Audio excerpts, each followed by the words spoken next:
Саламатсыздар ма балалар? Бүгін біздің қарастыратын есебіміз ол этиленнің қасиетіне байланысты. Яғни бізден мындай есеп берілген.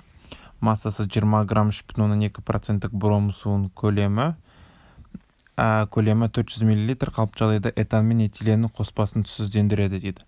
Қоспадағы этиленнің көлемдік үлесі дейді. Мына жерде кішкене қате кеткен, этан мен этиленнің қоспасын түсіздендіреді емес, керісінше этан мен этиленнің қоспасы ол бром суын түсіздендіреді. Өйткені этан мен этиленнің қоспасы бізде түссіз, бром суында түсі ол қоңырлау болып келеді. Және ескере кететін зат, мына жақта жазылған бром суы дегеніміз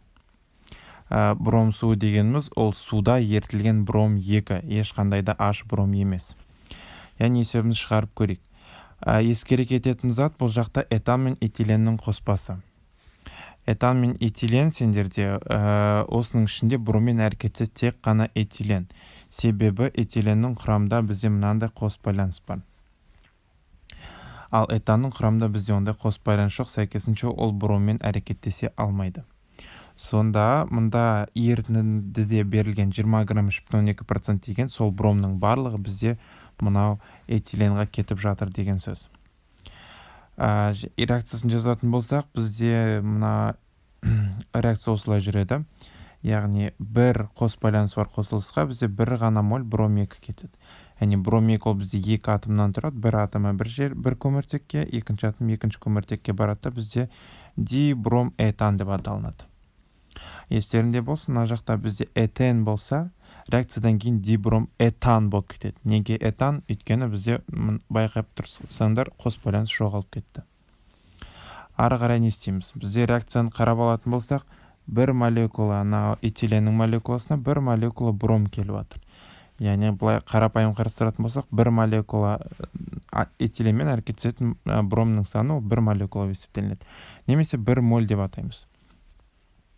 Яғни біз бромның зат мөлшерін табасақ, онда біз этиленнің зат мөлшерін табамыз деген сөз. Енді этиленнің бромның зат мөлшерін анықтау үшін бізге ең бірінші қажетті болады оның массасы. Ол үшін 20 грамм 3,2% дегенді қолданамыз. 20 граммыз ол бізде 100% болады, ал ішінде бізге керегі бром 2 ол 3,2%.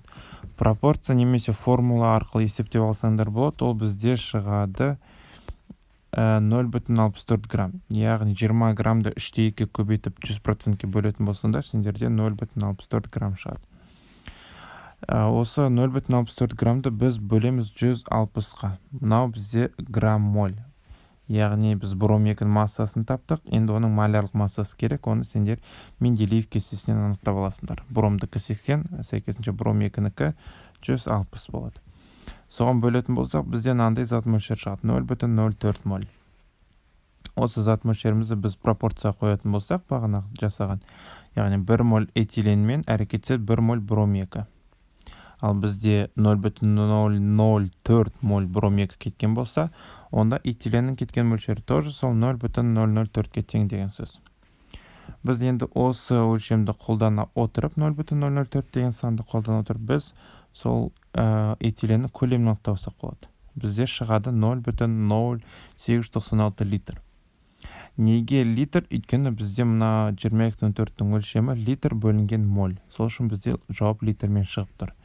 Бірақ басында байқаған болсаңдар, бізде 400 мл деп берілген қоспаның көлемнің несі. Газдардың жалпы көлемі. Сол үшін біз мына санымызды біз миллилитрға ауыстыруымыз керек. Сол үшін біз оны мыңға көбейтеміз. Сол кезде бізде шығады 89,6 мл. Бастапқыда бізде айтылған 400 мл қоспа, яғни этан да бар ішінде және этилен де бар.